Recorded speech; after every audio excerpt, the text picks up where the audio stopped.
Assalamualaikum warahmatullahi wabarakatuh. Selamat pagi. Pada kesempatan kali ini, perkenalkan nama saya Ahmad Rohiki Mahtum. Di video kali ini kita akan membahas tentang rasional pengembangan kurikulum 2013. Yang pertama, mengenai latar belakang perlunya pengembangan kurikulum 2013. Penyelenggaraan pendidikan sebagaimana yang diamanatkan dalam Undang-Undang Nomor 20 Tahun 2003 tentang Sistem Pendidikan Nasional diharapkan dapat mewujudkan proses berkembangnya kualitas pribadi peserta didik sebagai generasi penerus bangsa di masa depan yang diyakini akan menjadi faktor determinan bagi tumbuh kembangnya bangsa dan negara Indonesia sepanjang zaman.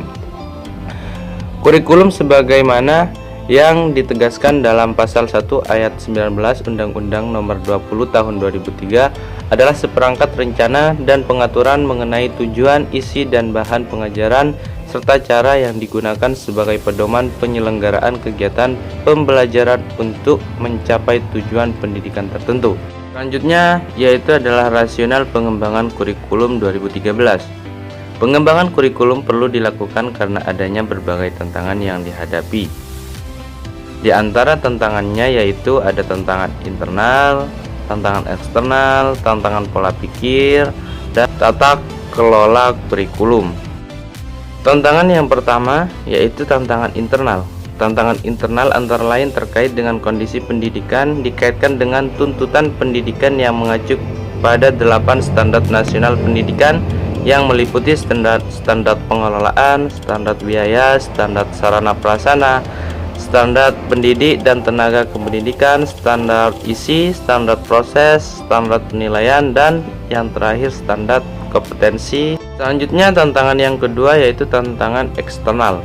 Tantangan eksternal yang dihadapi dunia pendidikan antara lain berkaitan dengan tantangan masa depan, kompetensi yang diperlukan di masa depan, persepsi masyarakat, perkembangan pengetahuan dan pedagogi, serta berbagai fenomena negatif yang mengemuka. Selanjutnya, tantangan penyempurnaan pola pikir. Pendidikan yang sesuai dengan kebutuhan masa depan hanya akan dapat terwujud apabila terjadi pergeseran atau perubahan pola pikir. Pergeseran itu meliputi proses pembelajaran sebagai berikut, yaitu diantaranya ada dari berpusat pada guru menuju berpusat pada siswa, dari satu arah menuju interaktif, dan dari isolasi menuju lingkungan, jaringan, dan lain-lain. Tantangan yang terakhir yaitu pendalaman dan perluasan materi. Berdasarkan analisis hasil PISA 2009, ditemukan bahwa dari 6 level kemampuan yang dirumuskan di dalam studi PISA, hampir semua peserta didik Indonesia hanya mampu menguasai pelajaran sampai level 3. Sementara negara lain yang terlibat di dalam studi ini banyak yang mencapai level 4, 5, dan 6. Dengan keyakinan bahwa semua manusia diciptakan sama, interpretasi yang dapat disimpulkan dari hasil studi ini hanya satu, yaitu yang kita ajarkan berbeda dengan tuntutan zaman. Selanjutnya, tujuan kurikulum. Tujuan pendidikan nasional sebagaimana telah dirumuskan dalam Undang-Undang Nomor 20 Tahun 2003 adalah untuk berkembangnya potensi peserta didik agar menjadi manusia yang beriman dan bertakwa kepada Tuhan Yang Maha Esa, berakhlak mulia, sehat, berilmu, cakap, kreatif, mandiri, dan menjadi warga negara yang demokratis serta bertanggung jawab. Dengan demikian, kurikulum 2013 adalah dirancang dengan tujuan untuk mempersiapkan insan Indonesia supaya memiliki kemampuan hidup sebagai pribadi dan warga negara yang beriman, produktif, kreatif, inovatif, dan afektif, serta mampu kontribusi pada kehidupan bermasyarakat, berbangsa, bernegara, dan peradaban dunia. Selanjutnya, kerangka dasar kurikulum 2013. Kerangka dasar adalah pedoman yang digunakan untuk mengembangkan dokumen kurikulum, implementasi kurikulum, dan evaluasi kurikulum. Kerangka dasar juga digunakan sebagai pedoman untuk mengembangkan kurikulum tingkat nasional, daerah, dan KTSP. Selanjutnya ada landasan kurikulum 2013. Kurikulum 2013 dikembangkan berdasarkan ketentuan yuridis yang mewajibkan adanya pengembangan kurikulum baru, landasan filosofis, dan landasan empirik. Nah, landasan yuridis merupakan ketentuan hukum yang dijadikan dasar untuk pengembangan kurikulum dan yang mengharuskan adanya pengembangan kurikulum baru. Sedangkan landasan filosofis adalah landasan yang mengarahkan kurikulum kepada manusia apa yang akan dihasilkan kurikulum. Landasan teoretik memberikan dasar-dasar teoretik pengembangan kurikulum sebagai dokumen dan proses. Dan yang terakhir, landasan empirik memberikan arahan berdasarkan pelaksanaan kurikulum yang sedang berlaku di lapangan. Landasan selanjutnya adalah karakteristik kurikulum 2013. Kurikulum 2013 adalah kurikulum berbasis kompetensi. Kurikulum berbasis kompetensi adalah outcome based kurikulum, dan oleh karena itu pengembangan kurikulum diarahkan pada pencapaian kompetensi yang dirumuskan dari SKL. Demikian pula penilaian hasil belajar dan hasil kurikulum diukur dari pencapaian kompetensi. Keberhasilan kurikulum diartikan sebagai pencapaian kompetensi yang dirancang dalam dokumen kurikulum oleh seluruh peserta didik. Selanjutnya, proses pembelajaran. Proses pembelajaran kurikulum 2013 terdiri atas pembelajaran intrakurikuler dan pembelajaran ekstrakurikuler. Pembelajaran intrakurikuler didasarkan pada prinsip sebagai berikut. Yang pertama, ada proses pembelajaran intrakurikuler adalah proses pembelajaran yang berkenaan dengan mata pelajaran dalam struktur kurikulum dan dilakukan di kelas, sekolah, dan masyarakat.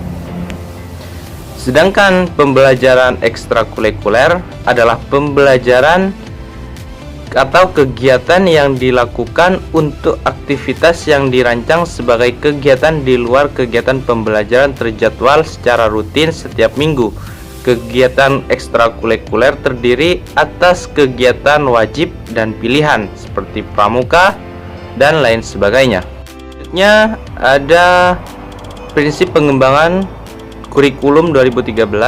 Pengembangan kurikulum didasarkan pada prinsip-prinsip sebagai berikut. Yang pertama, kurikulum bukan hanya merupakan sekumpulan daftar mata pelajaran, karena mata pelajaran hanya merupakan sumber materi pembelajaran untuk mencapai kompetensi. Yang kedua, kurikulum didasarkan pada standar kompetensi lulusan yang ditetapkan untuk satu satuan pendidikan, jenjang pendidikan, dan program pendidikan sesuai dengan kebijakan pemerintah mengenai wajib belajar 12 tahun. Maka standar kompetensi lulusan yang menjadi dasar pengembangan kurikulum adalah kemampuan yang harus dimiliki peserta didik setelah mengikuti proses pendidikan selama 12 tahun. Selanjutnya, struktur kurikulum. Struktur kurikulum menggambarkan konseptualisasi konten kurikulum dalam bentuk mata pelajaran, posisi konten atau mata pelajaran dalam kurikulum, distribusi konten atau mata pelajaran dalam semester atau tahun, beban belajar untuk mata pelajaran, dan beban belajar per minggu untuk setiap siswa.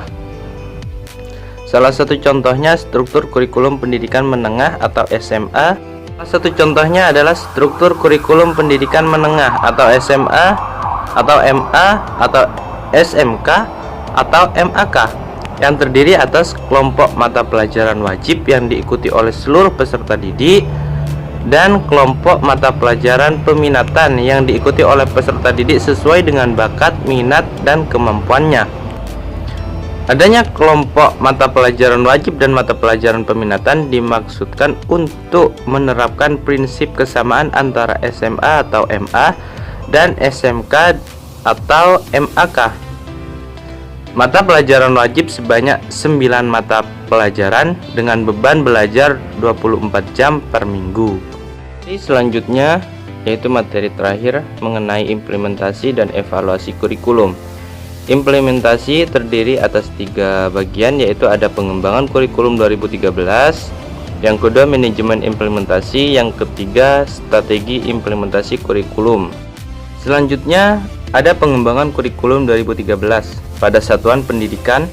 Pengembangan kurikulum 2013 dilakukan atas prinsip yang pertama ada bahwa sekolah adalah satu kesatuan lembaga pendidikan dan kurikulum adalah kurikulum satuan pendidikan, bukan daftar mata pelajaran. Yang kedua ada guru di satu satuan pendidikan adalah satu satuan pendidik atau community of educator. pengembangan kurikulum secara bersama-sama. Yang ketiga ada pengembangan kurikulum di jenjang satuan pendidikan dipimpin langsung oleh kepala sekolah. Dan yang terakhir pelaksanaan implementasi kurikulum di satuan pendidikan dievaluasi oleh kepala sekolah. Selanjutnya manajemen implementasi, yaitu implementasi kurikulum adalah usaha bersama antara pemerintah dengan pemerintah provinsi dan pemerintah daerah, kabupaten atau kota. Selanjutnya pemerintah bertanggung jawab dalam mempersiapkan guru dan kepala sekolah untuk melaksanakan kurikulum. Selanjutnya pemerintah bertanggung jawab dalam melakukan evaluasi pelaksanaan kurikulum secara nasional. Dan selanjutnya pemerintah provinsi bertanggung jawab dalam melaksanakan supervisi dan evaluasi terhadap pelaksanaan kurikulum di provinsi terkait. Yang terakhir pemerintah kabupaten atau kota bertanggung jawab dalam memberikan bantuan profesional kepada guru dan kepada kepala sekolah dalam melaksanakan kurikulum di kabupaten atau kota terkait. Selanjutnya strategi implementasi kurikulum. Yang pertama pelaksanaan kurikulum di seluruh sekolah dan jenjang pendidikan. Yang kedua pelatihan guru kepada sekolah dan pengawas dari tahun 2013 sampai 2016. Pengembangan buku babon dari tahun 2013 sampai 2016. Dan yang terakhir pengembangan manajemen kepemimpinan, sistem administrasi, dan pembangunan budaya sekolah atau budaya kerja guru, terutama untuk SMA atau MA dan SMK atau MAK dimulai dari bulan Januari sampai Desember 2013. Yang terakhir evaluasi kurikulum. Evaluasi terhadap pelaksanaan kurikulum atau implementasi kurikulum diselenggarakan dengan tujuan untuk mengidentifikasi masalah pelaksanaan kurikulum dan membantu kepala sekolah dan guru menyelesaikan masalah tersebut. Evaluasi dilakukan pada setiap satuan pendidikan dan dilaksanakan pada satuan pendidikan di wilayah kota atau kabupaten secara rutin dan bergiliran. Hasil evaluasi dilakukan sebagai bahan untuk memperbaiki kelemahan kurikulum agar lebih efektif lagi di masa yang akan datang. Itu saja yang bisa kita pelajari dalam video kali ini. Jika ada kesalahan mohon maaf. Kurang lebihnya wassalamualaikum warahmatullahi wabarakatuh.